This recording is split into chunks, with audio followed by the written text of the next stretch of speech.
One of the greatest furphies that distorts the debate about the housing crisis is the claim that investors are tax advantaged and have an unfair edge over home buyers.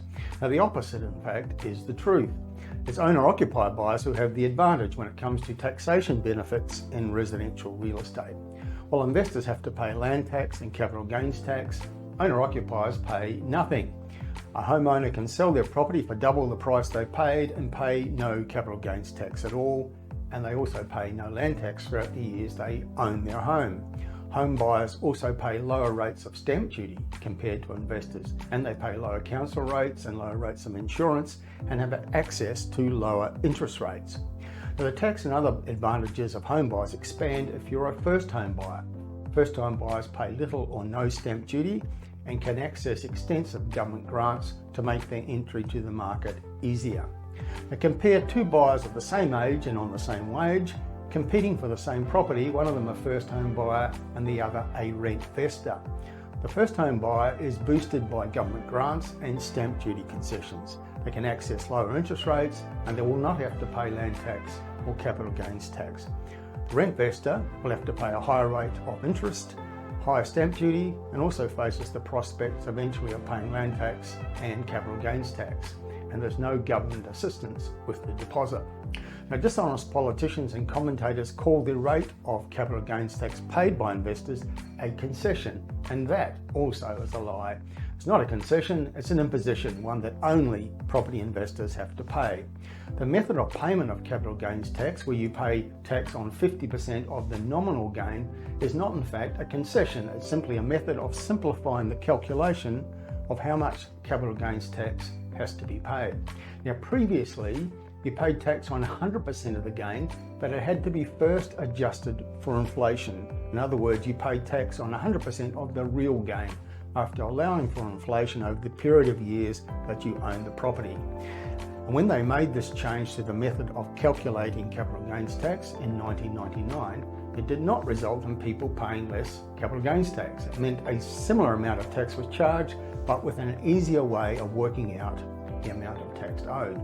So to repeat, the CGT system is not a concession that allows investors to pay less tax. It's a simplification of the calculation.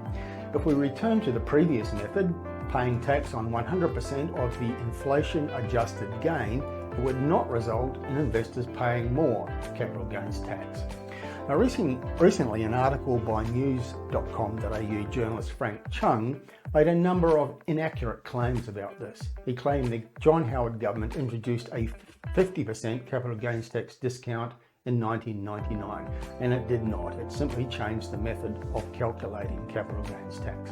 Chung also claimed that this so-called discount equated to $90 billion in lost tax revenue, without providing a source or explanation of that claim. Apparently, he just plucked that figure out of the ether and didn't feel the need to justify it in an article in which his personal bias was loudly on display. Whatever this piece was, it wasn't journalism. But perhaps the most twisted and unprofessional take on these issues came from the Executive Director of Anglicare Australia, Casey Chambers, who characterised the situation as a choice between tax breaks for the rich or homes for everyone. Now, I'm not sure who these rich people are, but she can't have been referring to typical property investors, because the official data shows that they're people on average incomes who typically own just one investment property. The article Chambers wrote was full of sweeping statements and wild claims, none of them justified with research data. It was an emotive rant which did nothing to advance this important debate. She claimed there was consensus that the so-called tax breaks for the rich had to be abolished, but no such consensus exists. She claimed this made it harder for everybody else, other than those allegedly rich people, to own a home, but the data does not support this view. She made claims about how much the so-called tax benefits for the rich cost the budget, but did not provide a source for the claim.